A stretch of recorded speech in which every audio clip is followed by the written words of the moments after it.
Bonjour à tous, bonjour à toutes. Bienvenue. Allez, je laisse quelques légères petites minutes, même quelques petites secondes à tous les membres, les personnes qui se sont inscrites, de pouvoir rentrer justement sur cette table ronde que j'ai le plaisir d'animer. Alors, merci à Antoine qui m'accompagne et qui permet à chacun d'entre vous d'être présent sur cette table ronde et de vous y inclure. Donc, table ronde aujourd'hui sur un sujet qui est particulièrement intéressant, en tout cas pour les acteurs que l'on représente, que ce soit l'agence e-sport, mais bien entendu l'ensemble de nos invités. Le jeu vidéo pour tous, oui, on le sait, le jeu vidéo est de plus en plus démocratisé, mais finalement, la grande question c'est, y a-t-il des oubliés? Donc, cette édition de la table ronde justement proposée par l'agence e-sport est en partenariat avec le SICOVAL, SICOVAL qui est la communauté d'agglomération de 36 communes du sud-est toulousain, mais également le conseil départemental de la Haute-Garonne. Nous aurons d'ailleurs le plaisir d'accueillir un membre de ce conseil départemental et j'aurai le plaisir de l'animer pendant une durée d'environ 45 minutes. Donc Hugo Hurtado, je suis le représentant bien entendu de l'agence e-sport. Je me permets d'ailleurs, à travers cette intervention, de très rapidement, succinctement, parce que ce n'est pas forcément le sujet du jour, mais je vais présenter l'agence e-sport. En quelques mots, on est la première structure française dédiée à l'accompagnement et au développement de l'économie de l'e-sport, qui est la partie compétitive du jeu vidéo. Deux axes, deux verticales principales, le club des adhérents, on a à peu près 70 adhérents à date au sein de la structure. Les adhérents sont des personnes morales, donc structures publiques et ou structures privées, dans un but en fait de faciliter des rencontres, de centraliser des attentes et des demandes d'acteurs et de pouvoir y répondre et de faciliter finalement des mises en avant de produits, de services, mais également d'actualité. Je le passe très rapidement, c'est destiné bien entendu aux entreprises de toute taille, de structures publiques, d'associations, mais également d'écoles, de cycles supérieurs et universités. Nous sommes aussi prestataires de services, à la fois pour de la formation, pour de l'animation de conférences et de la création de conférences, de l'organisation événementielle et d'accompagnement de projets ponctuels ou de stratégies pérennes pour des entreprises de toute taille, allant de TPE, PME jusqu'à des très grands comptes. Les buts de l'association de l'agence e-sport, c'est bien entendu d'avoir une forte valeur ajoutée pour nos membres en termes de synergie, en termes d'éthique et de transparence, de cohésion entre nos membres, partenariat, business et bien entendu événements. Si vous avez des questions, bien entendu, je serai là pour y répondre ou on sera là pour répondre directement dans le chat. Donc, eh bien, pourquoi ce format distanciel? Parce que tout simplement, on a le plaisir aujourd'hui d'accueillir 4 intervenants et ces 4 intervenants sont finalement disséminés un petit peu partout en France. On accueillera justement des personnes de Toulon, de Toulouse, de Chambéry et de Poitiers que je présenterai dans quelques minutes. Mais avant justement de pouvoir les introduire, quelques rappels assez importants par rapport justement au profil de consommateurs de jeux vidéo.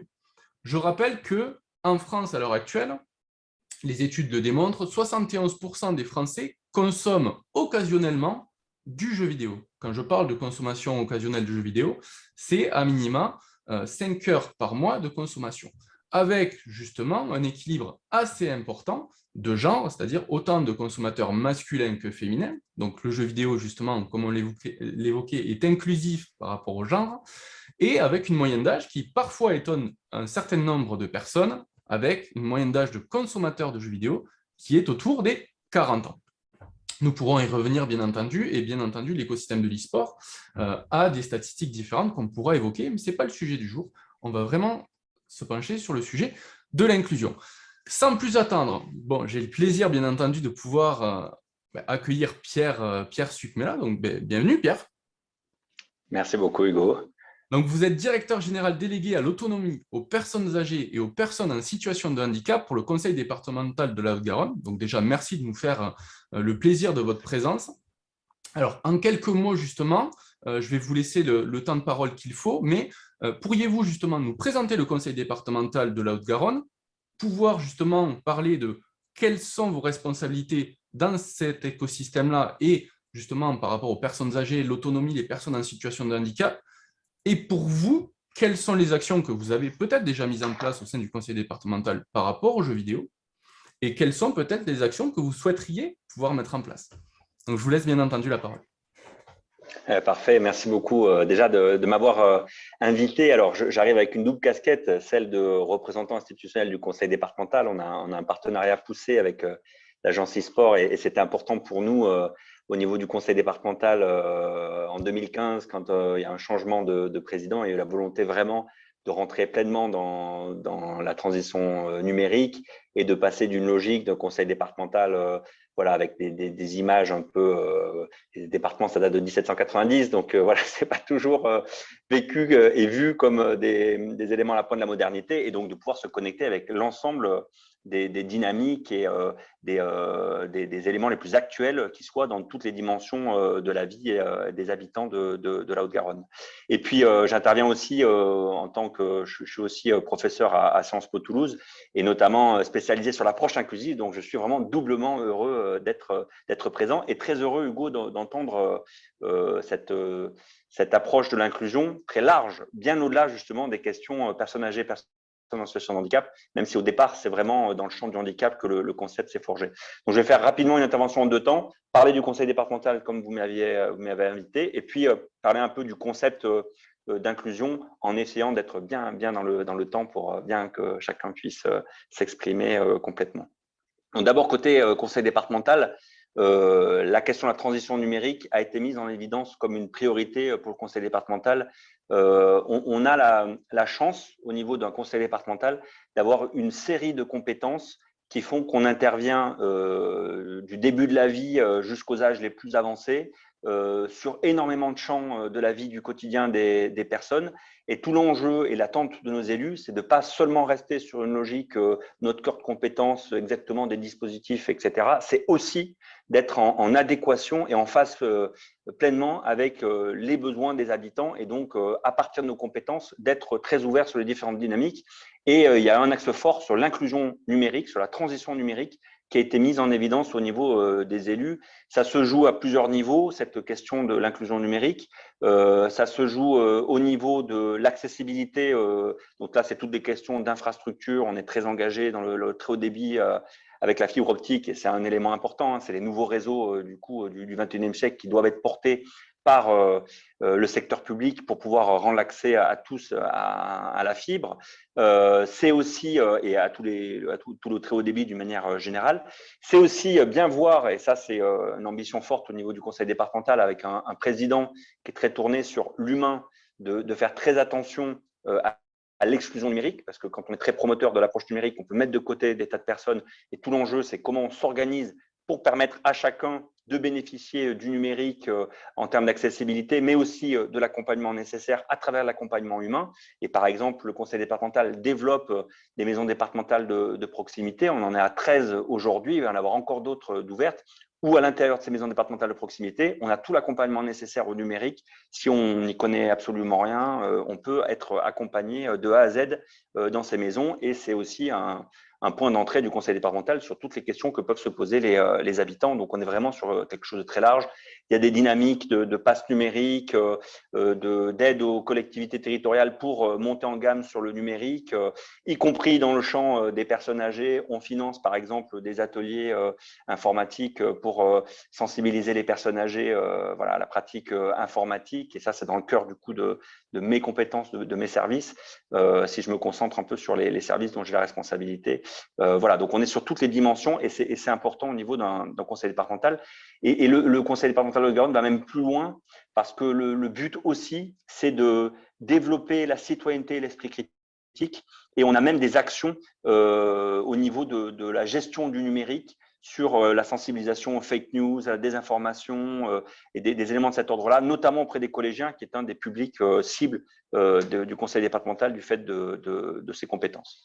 Alors, côté politique autonomie, je vous l'ai dit tout à l'heure, voilà, on intervient sur des actions auprès des partenaires sur les territoires et on a aussi une ambition de fond qui est de faciliter le plus possible le projet de vie des personnes, les personnes âgées et les personnes en situation de handicap, en l'occurrence pour ce qui me concerne, et notamment dans une logique inclusive. Et c'est là où je passe à la deuxième partie de ce que je voulais dire, sur plus le concept de l'approche inclusive, parce que l'approche inclusive, c'est un mot vraiment à la mode qu'on utilise à tout va. Voilà, quand on veut faire un peu bien, maintenant, on rajoute l'adjectif inclusif et on pense que ça peut suffire. Quand on pense que les talibans eux-mêmes ont parlé de gouvernement inclusif, voilà, on commence à se poser des tas de questions sur qu'est-ce que ça veut dire vraiment au fond du fond, le mot inclusif. Mais au-delà de l'effet de mode, il y a une véritable définition et il y a véritablement un sens et une révolution qu'il y a derrière et qu'il faut bien mesurer et dont on va discuter cet après-midi.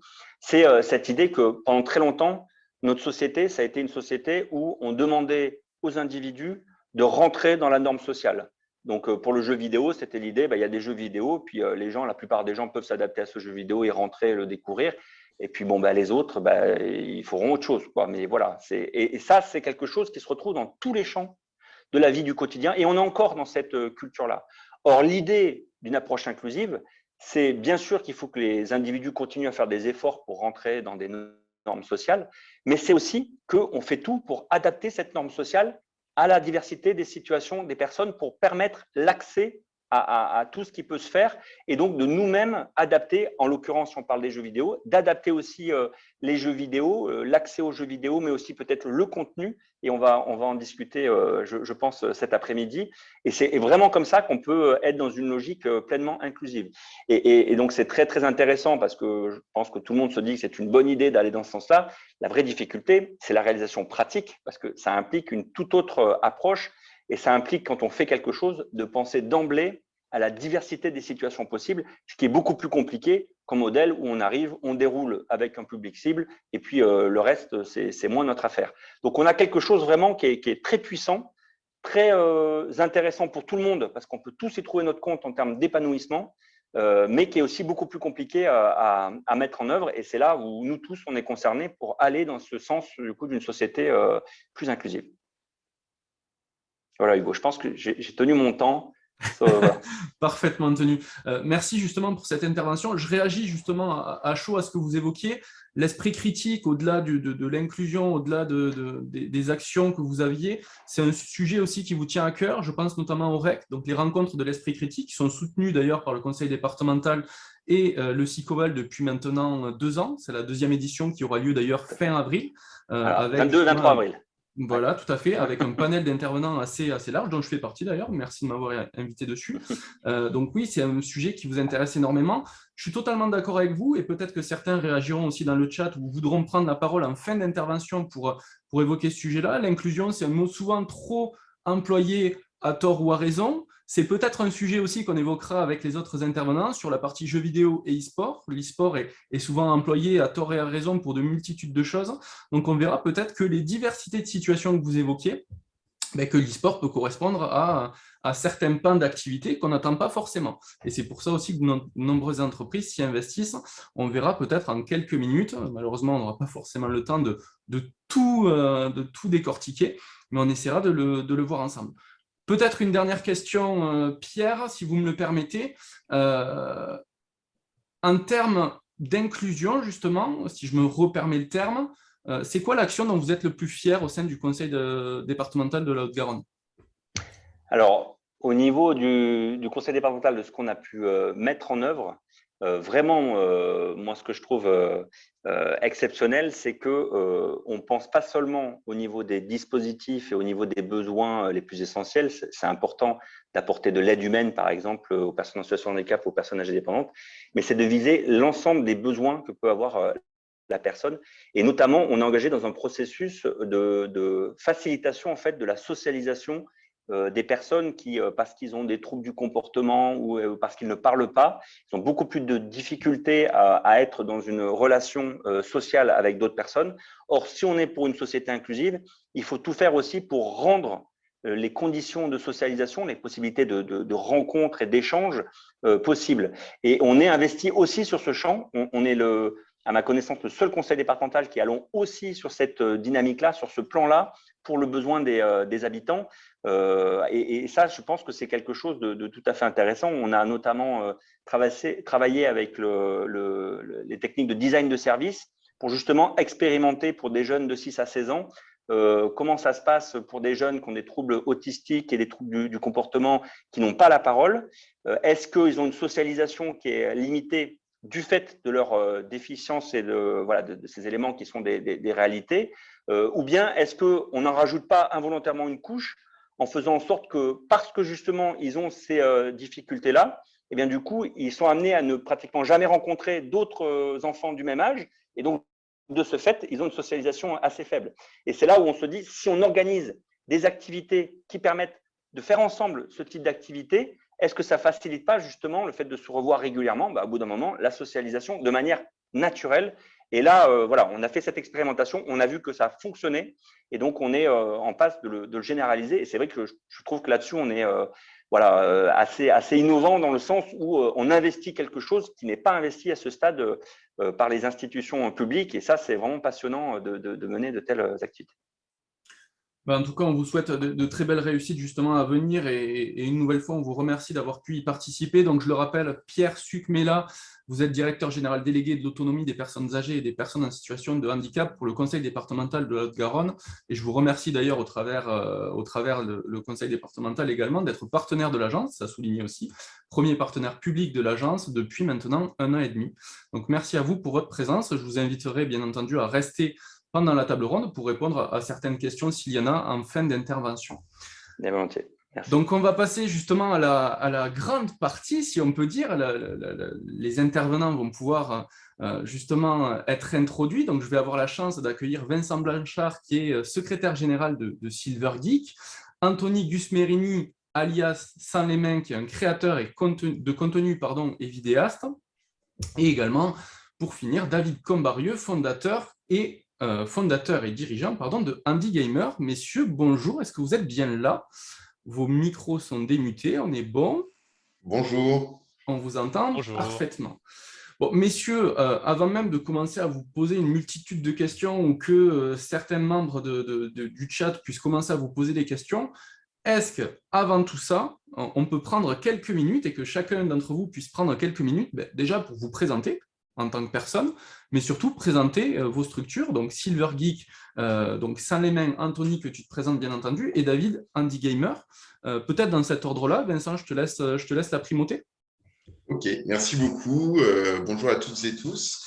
Moi, je suis l'un des heureux cofondateurs de Silver Geek et le secrétaire général de l'association depuis quelques années maintenant. La mission de l'association Silver Geek, c'est d'améliorer la santé et le bien-être des seniors, tout en développant le lien intergénérationnel, le lien social et intergénérationnel d'une part, et d'autre part en luttant contre l'exclusion numérique des seniors. Et donc, concrètement, comment on fait? C'est un projet qui marche sur 2 jambes, je le présente souvent comme ça. La première jambe sont des ateliers numériques ludiques intergénérationnels qui vont être animés dans des structures d'accueil de seniors. Donc, ça peut être des structures d'hébergement comme des EHPAD, comme des résidences autonomie, et ça peut être aussi des structures plutôt d'animation de territoire, comme des centres sociaux, des maisons de quartier, voilà, selon les différents territoires. Et donc, ces ateliers sont organisés en 2 pôles. On va à la fois faire découvrir aux seniors tous les usages numériques sur les tablettes, les smartphones, les ordinateurs aussi, les personnes ayant leur propre équipement peuvent venir avec leurs équipements dans les ateliers. Et puis, on va avoir un second pôle autour de la découverte des jeux vidéo et de l'e-sport. Et donc, ce pôle-là va se transformer progressivement au fur et à mesure des ateliers en séances d'entraînement dans la perspective des compétitions e-sport qu'on organise. Donc là, c'est la 2e jambe du projet. Donc, compétition de jeux vidéo entre équipes seniors qu'on organise à l'échelle locale, régionale et nationale. L'échelon régional et national se déroulant dans des grands événements e-sport comme la Gamers Assembly, la Paris Games Week.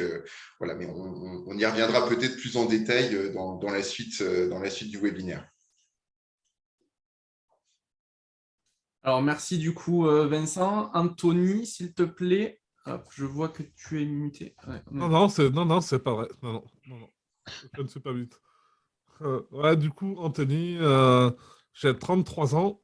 Ça va faire 2 ans que j'ai trouvé une solution pour pouvoir rejouer aux jeux vidéo. Avec ma tétraplégie, j'avais pas connaissance de système adapté. Ça fait 1 an et demi que je suis sur Twitch pour montrer un peu le système. Et je fais des vidéos sur un peu tous les derniers jeux qui sortent pour montrer un peu justement l'accessibilité des jeux et voir un peu ce qui est plus facile à aborder.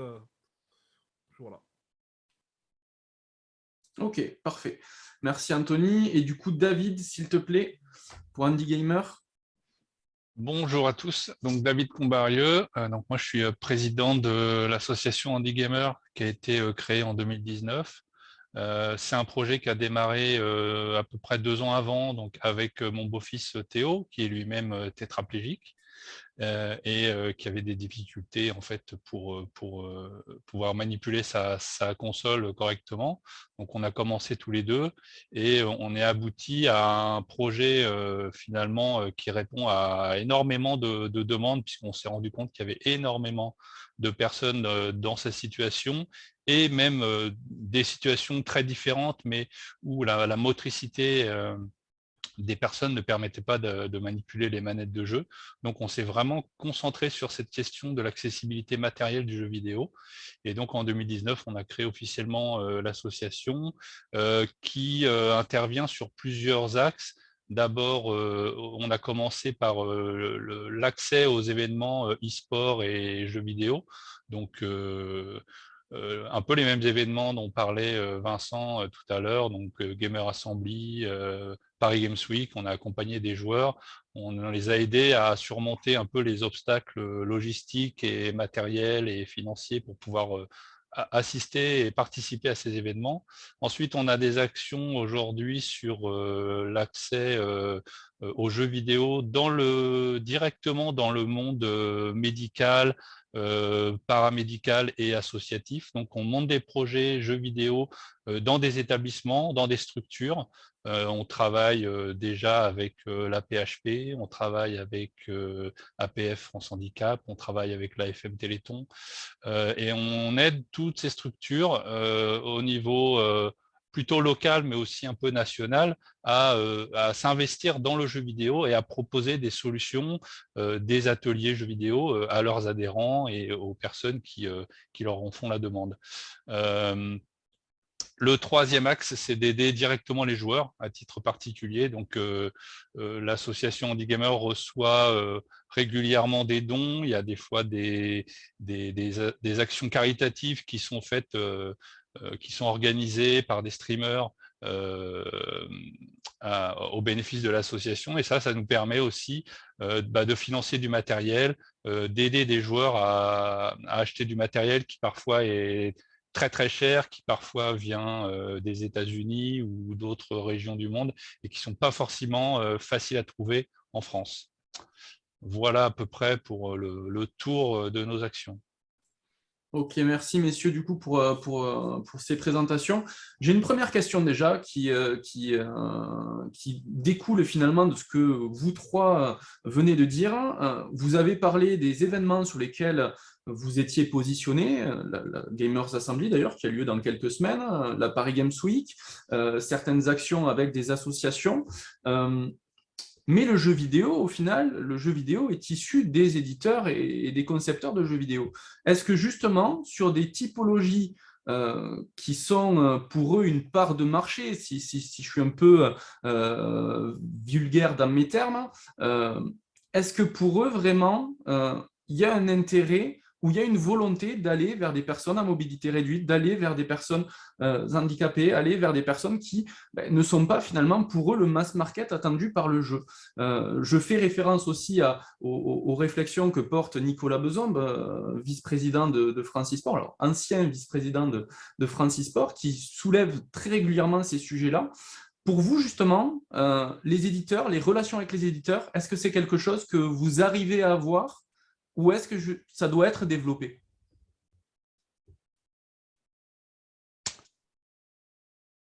Qui se lance? Allez, David, vas-y, David, c'est ton moment. Vas-y, David, je compléterai.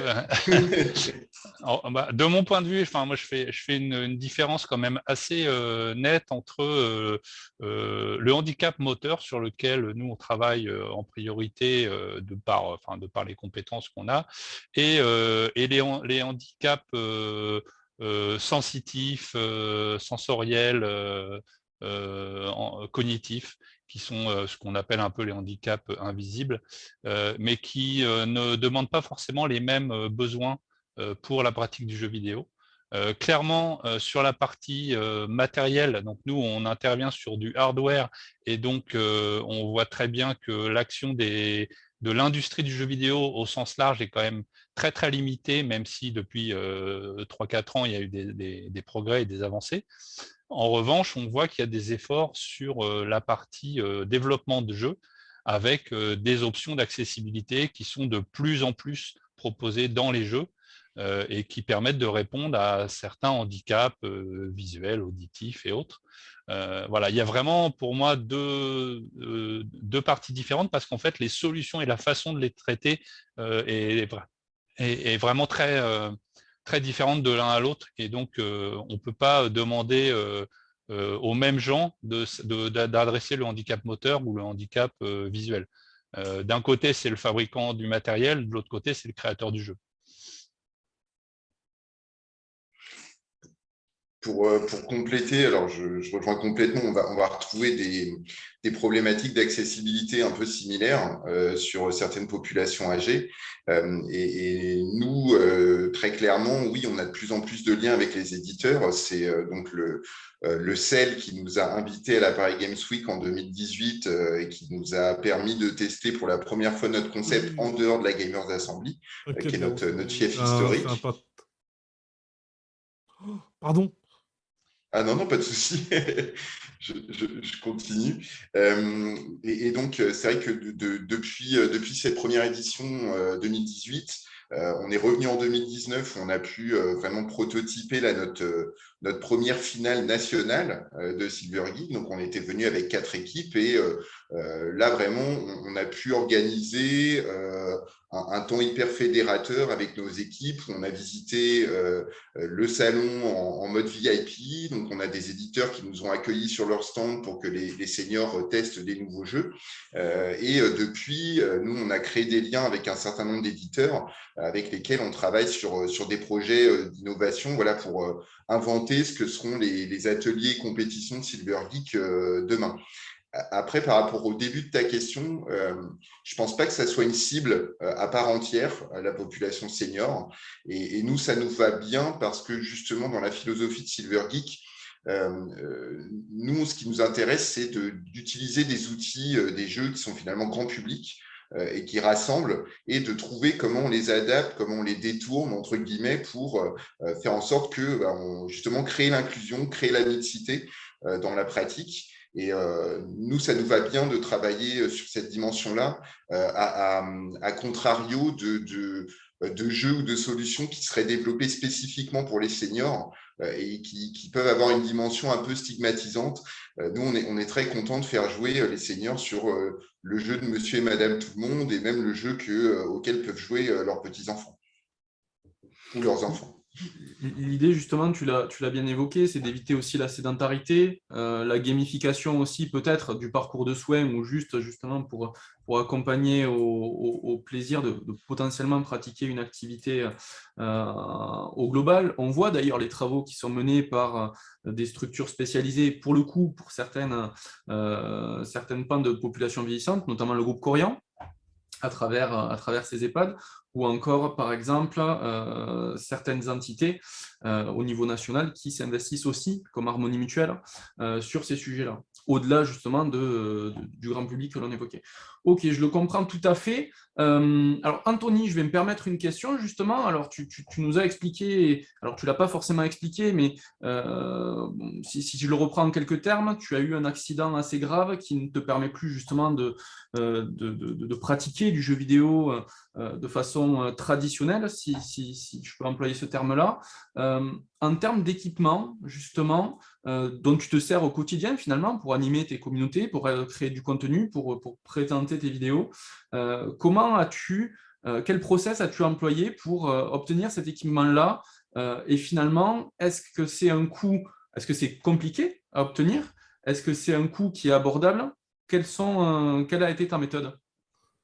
Au niveau du coût, on va dire que vu que c'est tout moi qui est, on va dire, qui est composé, qui est fait, ça reste un budget. J'en ai eu pour 1 200 € quand même.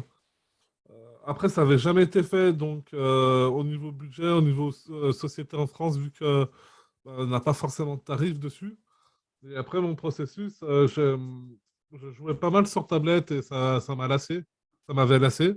J'ai voulu voir s'il existait des solutions parce que vu que ça faisait, à cette époque-là, ça devait faire 12 ou 12 ans, j'étais tétra et je n'avais pas forcément connaissance. Et pour moi, il n'existait rien de viable en fait pour jouer correctement.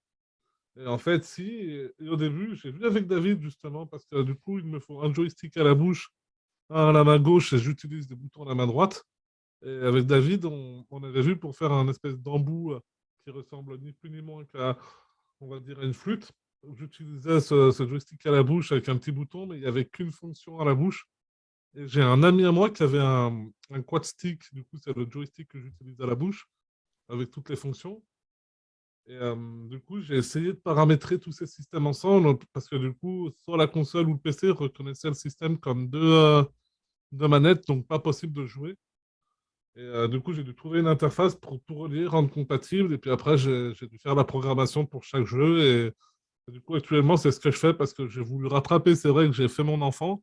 Parce que j'ai joué pendant à peu près 1 an à Call of parce que j'aimais tellement Call of, bah, le fait de pouvoir jouer, je me suis concentré là-dessus. Puis maintenant, depuis début 2022, tous les mois, je teste un nouveau jeu pour voir un peu l'accessibilité et par rapport à mon handicap, si le jeu est compliqué. Comme ça, si d'autres personnes avec un handicap similaire au mien voudraient essayer le jeu, ils auront une petite base de données pour voir ce que ça donne, quoi.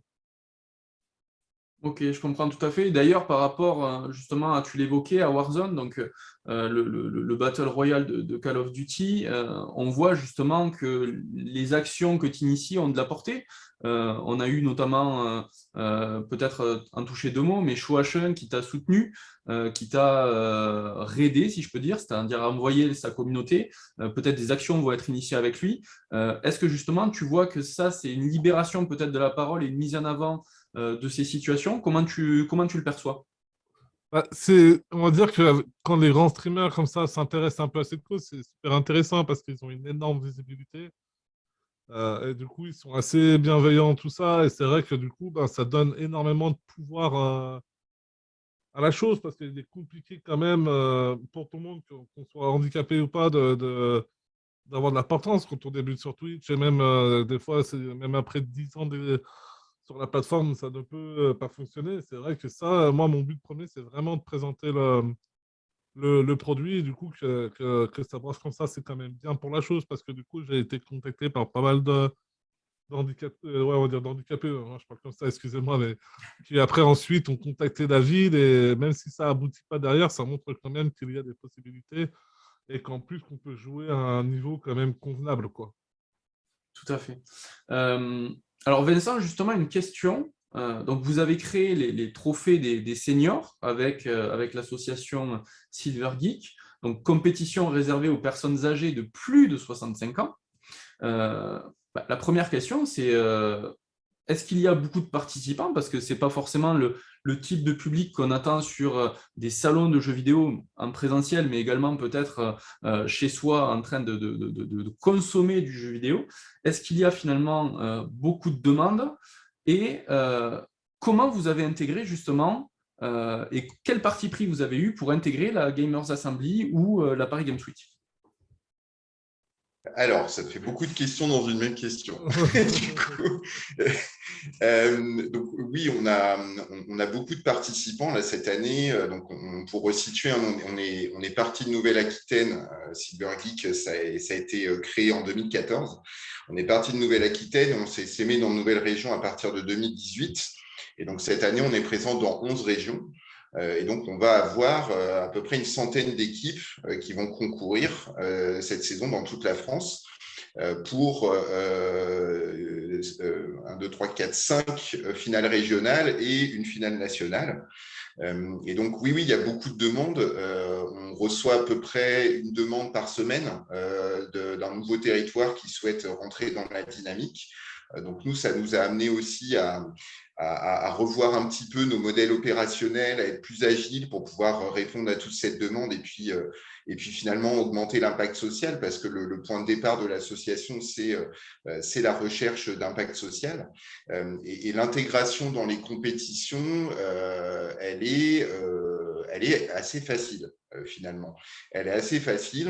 On a aussi des demandes venant de cet écosystème événementiel e-sport pour pouvoir proposer une compétition Silver Geek dans leur programmation. Donc vraiment, on a d'excellents retours, et c'est vraiment, si je prends l'exemple des festivals dans lesquels on est allé, des salons dans lesquels on est allé, c'est devenu un vrai rendez-vous. Et il y a un vrai engouement du public, et c'est vraiment une expérience exceptionnelle pour tout le monde, que ce soit le public, les seniors, bien sûr. Bon, la Gamers Assembly, dans 2 semaines, les seniors jouent devant 2000 personnes qui les encouragent. Donc, c'est vraiment exceptionnel. Et pour les jeunes aussi, les jeunes qui les accompagnent se transforment en coach, montent sur scène avec eux. Et voilà, il y a vraiment un truc hyper fédérateur, parce que les seniors viennent aussi avec d'autres résidents. Les joueurs viennent avec d'autres résidents qui ne jouent pas forcément, qui vont les encourager, qui vont faire des pancartes, etc. Donc, cette compétition, cette dynamique compétitive, elle apporte vraiment, elle crée de l'engagement, elle fédère vraiment toutes les parties prenantes du projet, et c'est une composante hyper importante de Silver Geek. Ok. Je ne sais pas si j'ai répondu à toutes tes questions dans la même question. Si, aucun souci. De toute façon, si les réponses ne sont pas claires, je pense que les personnes présentes poseront les questions au moment des questions, il n'y a aucun souci pour ça. David, justement, on peut le voir ensemble. Il existe une multitude de compétitions dans le jeu vidéo et dans la partie compétitive qu'est l'e-sport, bien entendu. Est-ce que selon toi, est-ce que selon les acteurs qui composent ta structure, vous pensez que l'inclusion doit se faire par une mixité justement de profils, et donc lier le handicap avec l'ensemble des joueurs, ou est-ce que selon toi, à l'image des Jeux peut-être paralympiques côté sportif, il devrait y avoir justement ce parallèle-là de 2 ligues, si je peux dire, vraiment distinctes. Quelle est la vision justement de Handy Gamer par rapport à ça? Alors, je ne prétends pas imposer ma vision, mais c'est vrai que, en fait, il y a plusieurs acteurs qui s'intéressent à ça. Il y a l'association Capgame qui traite beaucoup de ces questions-là également, et on travaille souvent avec eux, on se rencontre souvent. Honnêtement, il y a des évolutions dans la vision qu'on a de ça et de la compétition. En fait, c'est vrai que c'est un principe, l'inclusion, c'est un principe vers lequel on voudrait aller, c'est-à-dire que le principe de base, c'est de dire il n'y a pas de raison qu'il y ait des joueurs qui ne puissent pas participer aux jeux vidéo si on leur donne le bon matériel, si on leur apporte les bonnes options d'accessibilité sur les jeux, ils peuvent participer. Donc ça, c'est un principe de base, c'est un idéal. En réalité, les deux expériences existent. C'est-à-dire qu'il y a eu des tournois inclusifs à Paris Games Week, des tournois clairement destinés aux personnes en situation de handicap. Ces tournois ont eu beaucoup de succès. Ont permis à beaucoup de gens de participer, y compris des joueurs avec des handicaps qu'on appellerait des handicaps lourds, qui ont pu jouer sur des jeux. Et puis, il y a des joueurs, des fois avec des talents, qui, avec leur handicap, arrivent à avoir un certain niveau sur des jeux, et donc peuvent prétendre à un niveau national ou européen, enfin un niveau pro.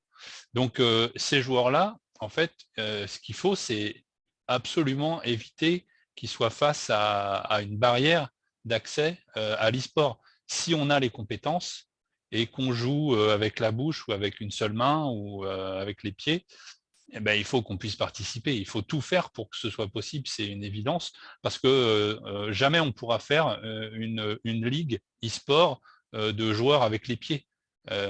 Ça n'existera jamais. Et le handicap est tellement varié, tellement divers, que forcément, c'est des individus, chacun est unique, et il faut pouvoir baser en fait l'inclusion sur l'accès au jeu, Donc, donner l'accès au jeu et après, la sélection se fait sur la compétence. Après, je sais très bien qu'on a eu plusieurs témoignages, dont celui d'Anthony, qui explique qu'effectivement, le handicap amène quand même une limite dans la progression, dans le niveau de jeu, et que parfois, malheureusement, on ne peut pas prétendre à un niveau supérieur du fait de sa situation. Donc ça, c'est une réalité, on peut pas l'effacer juste avec des beaux principes, mais je pense qu'il faut continuer à travailler dans ce sens-là.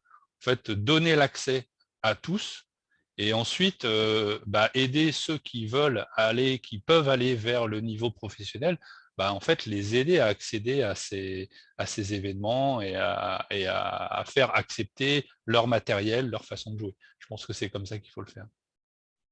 Ok, merci David du coup pour cet éclairage. Alors, j'ai une multitude de questions à vous poser, messieurs, et je suis tellement désolé, le temps va commencer à nous manquer, donc je ne vais pas forcément vous poser plus de questions. Je laisserai peut-être le temps aussi à ceux qui veulent poser des questions de pouvoir les poser à la fois dans le chat, mais à la fois peut-être à vous contacter en direct. Vous êtes accessible, que ce soit par mail, que ce soit aussi sur les réseaux sociaux, Twitter notamment, LinkedIn, etc. Donc facilement accessible. N'hésitez pas à prendre leur nom et à pouvoir directement les solliciter pour échanger avec eux. C'est vraiment des personnes qui sont hyper intéressantes sur ces sujets. On va atterrir justement sur la dernière partie de l'intervention, c'est-à-dire les grandes questions. Les grandes questions, on en a parlé, c'est des éditeurs. Est-ce qu'il y a un réel soutien et qu'est-ce qui serait attendu? On ne va pas forcément revenir dessus. Je vais laisser d'ailleurs le soin à Pierre de nous rejoindre une nouvelle fois sur ces sujets-là. Il y a une question qui est importante et qui revient souvent. L'inclusion, finalement, on retombe à ce que disait Pierre dans son introduction. Est-ce que c'est surutilisé, surcoté, si je me permets le terme, réel, ou quelles en sont les limites véritablement dans le périmètre du jeu vidéo, selon vous, messieurs?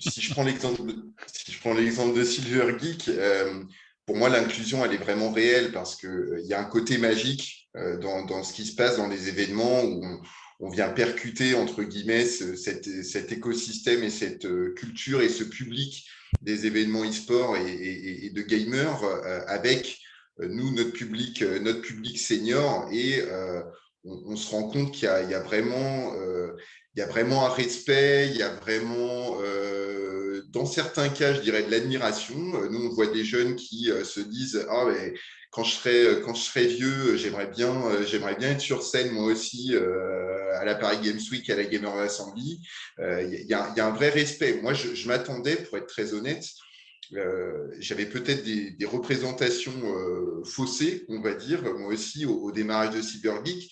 Je m'attendais à ce que peut-être qu'il y ait un peu de moquerie, peut-être qu'il y ait un peu de dérision, etc. Et en fait, non, pas du tout. Il y a un vrai respect et nous, on sent vraiment cette inclusion. Après, je rejoins ce que disait David aussi. Je pense que finalement, la réponse à l'inclusion, elle est vraiment dans la diversité. Elle est dans la diversité des moyens qu'on va mettre, des formats qu'on va trouver pour la permettre, cette inclusion. Et dans certains cas, ça peut être d'organiser, par exemple, des compétitions, de la pratique en équipe mixte. Donc, pour nous, ce serait mélanger des jeunes et des seniors dans une même équipe. C'est des choses auxquelles on réfléchit. Pour David et pour le monde du handicap, ce qui s'est fait à la Paris Games Week aussi, c'était avec des équipes mixtes, je crois, de mémoire, valides, personnes en situation de handicap. Et moi, je ferais ce parallèle avec, tu parlais des Jeux paralympiques tout à l'heure. Moi, il y a des images que je trouve géniales, c'est dans les compétitions d'athlétisme, quand on a un non-voyant, par exemple, et un voyant qui courent ensemble et qui arrivent, voilà, qui sont tous les deux vainqueurs finalement et qui font cette course ensemble. Et voilà, moi, je dirais que c'est dans ce sens-là qu'on a envie d'aller et je pense qu'on en prend le bon chemin. Du coup. Ok. Justement, on parle de jeux vidéo, on parle d'e-sport. Est-ce que pour vous, c'est identique? Dans le sens où, bon, on le sait, l'e-sport est la partie compétitive du jeu vidéo. Le jeu vidéo est un très très large marché. Si on prend l'exemple français, c'est quand même 7 milliards d'euros de chiffre d'affaires, mais ce n'est pas le sujet du jour. Mais en tout cas, l'e-sport est vraiment la partie compétitive. l'inclusion, et là je suis sûr qu'Anthony va vouloir y répondre, est-elle différente entre l'écosystème du jeu vidéo et le casual gaming, si on peut dire, le jeu vidéo classique, et la partie purement compétitive? Bah, la partie compétitive, elle est complexe parce que suivant les jeux qu'on va vouloir, suivant les jeux auxquels on joue et le handicap qu'on a, il y a des phases compétitives qui sont même pas envisageables. C'est pas être défaitiste, c'est être réaliste. Et du coup, il faut mieux miser justement sur le jeu vidéo standard dans de bonnes conditions pour jouer correctement sans. Ouais, c'est pas espérer, mais à un moment donné, il faut être réaliste, quoi. Et c'est pour ça que moi, j'ai un avis assez tranché sur l'inclusion des personnes handicapées dans le monde e-sport, parce que déjà, on va dire la majeure partie du public a un a priori sur les personnes handicapées, ils sont assez mal à l'aise, et on est souvent attaché à des personnes amoindries qui sont faibles et qui sont tristes. Et le fait de nous mettre dans des compétitions, bah, vu que pour beaucoup, bah, je ne dis pas tout le monde, parce que par exemple, un jeu d'échecs, c'est sûr que le handicap va moins peser. Mais dans d'autres jeux, dans tous les cas, la personne avec le handicap sera en bas de l'équipe, sera tout en dessous. Alors certes, les gens ne vont pas y penser directement, mais inconsciemment, ça remet encore une image sur la personne handicapée, de personnes faibles. Et tout ça que, par exemple, en proposant de l'événementiel, ou après des soirées avec d'autres créateurs de contenu qui permettraient de faire une soirée fun, des soirées à thème, et montrer une toute autre image et dire, ah ouais, mais en fait, je vais dire une bêtise, mais Chouachin, il est avec sans les mains, putain, il rigole bien. En fait, on ne se rend même pas compte qu'il est handicapé. Et je pense que le travail devrait plus se faire sur ce sens-là que se concentrer sur la compétition. Mais comme je le disais, il y a certains jeux qui permettent clairement de s'y atteler, mais je pense que l'axe devrait plus s'orienter d'abord sur ça, quoi. Montrer qu'on est marrant, qu'on est comme tout le monde. Et puis voilà, quoi. Ok, donc là, ça vient vraiment de la partie dont tu évoques, c'est la partie communautaire, donc les gens qui consomment du jeu vidéo en tant que spectateurs et ou les acteurs qui en font partie, tout comme toi, comme Chouachin, qui créent l'inclusion de par le jeu, et non pas de par la compétition. On est bien d'accord. Mais justement, si on réfléchit et qu'on ruisselle, quelles sont les actions, et là peut-être qu'on va pouvoir en discuter, Vincent, David et bien entendu Pierre, quelles sont les actions qui pourraient ou qui sont peut-être déjà actées et faites par les acteurs publics pour valoriser vos structures, pour valoriser les actions que vous faites. Alors, je vous dis vous, parce que vous êtes présents aujourd'hui avec nous, bien entendu, autour de cette table virtuelle, mais bien entendu, tous les acteurs, et parmi elles, les 100 structures que tu évoquais, Vincent, tout à l'heure.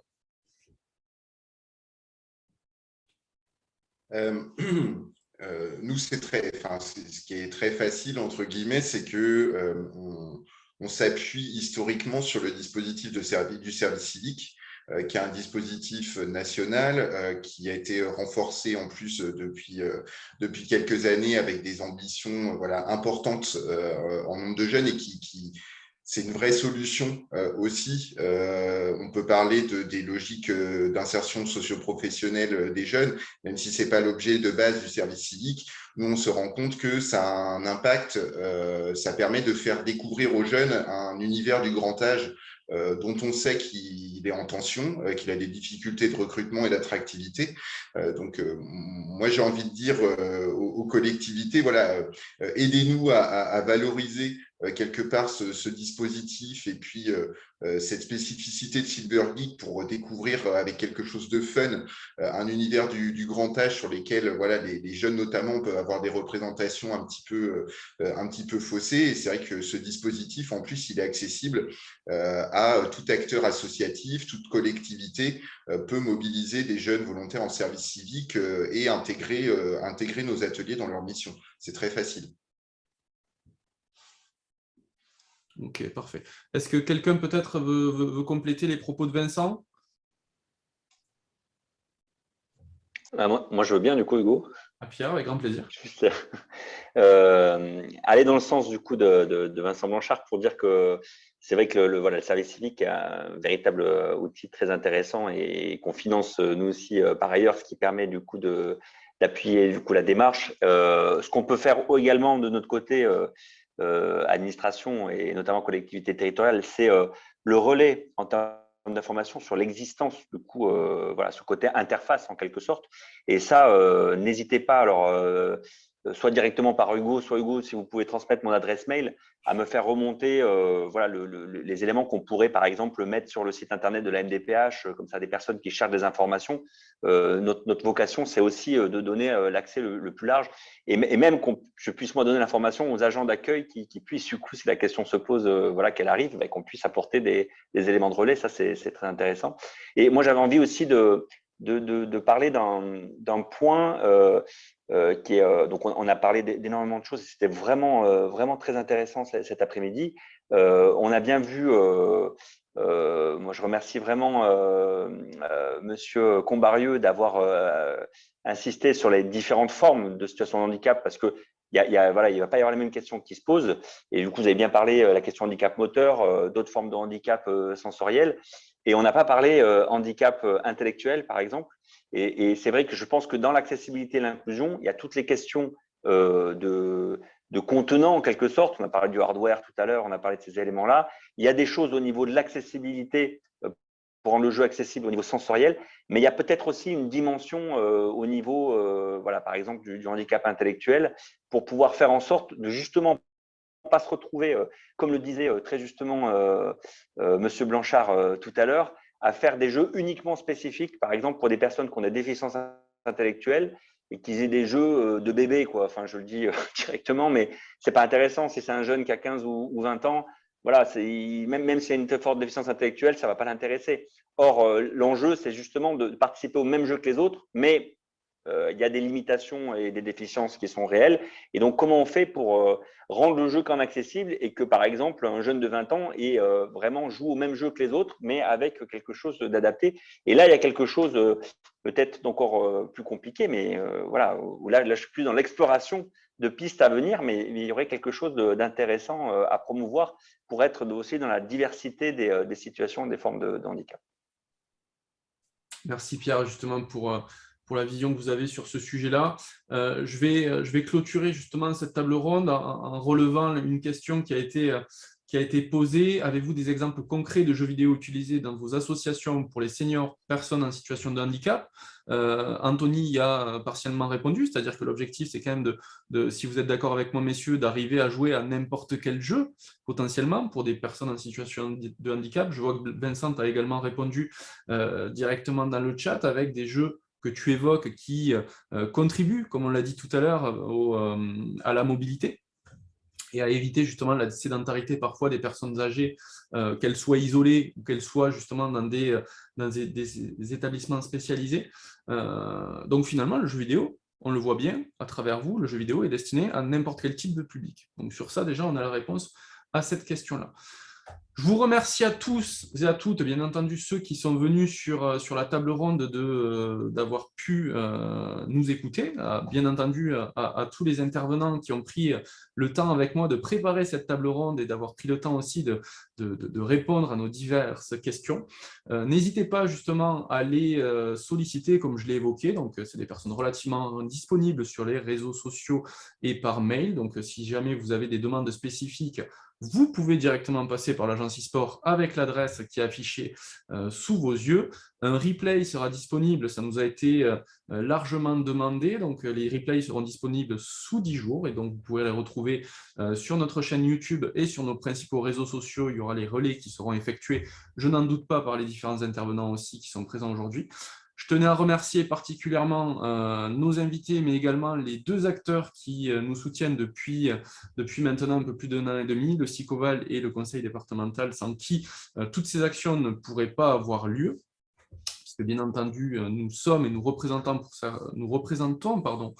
pour certaines des associations des territoires, de développement des territoires, et donc nous espérons continuer à contribuer à leur côté à la démocratisation de certains sujets qui ne sont pas forcément sur le devant de la scène dans nos écosystèmes respectifs. Je vous souhaite à tous une très très bonne journée. Vincent, Pierre, David, Anthony, merci beaucoup sincèrement pour votre présence et vos éclairages. C'était court, c'était court. J'avais une multitude de questions encore à vous poser. Je ne doute pas qu'il y aura de très nombreuses questions qui vous seront posées en parallèle. Mais en tout cas, merci à tous et à toutes pour votre présence. Je vous souhaite une très belle fin de journée. Bonne fin de journée Merci à tous. toutes et tous. Merci beaucoup. Merci à tous, belle journée. Merci pour l'invitation. Bonne journée. À bientôt.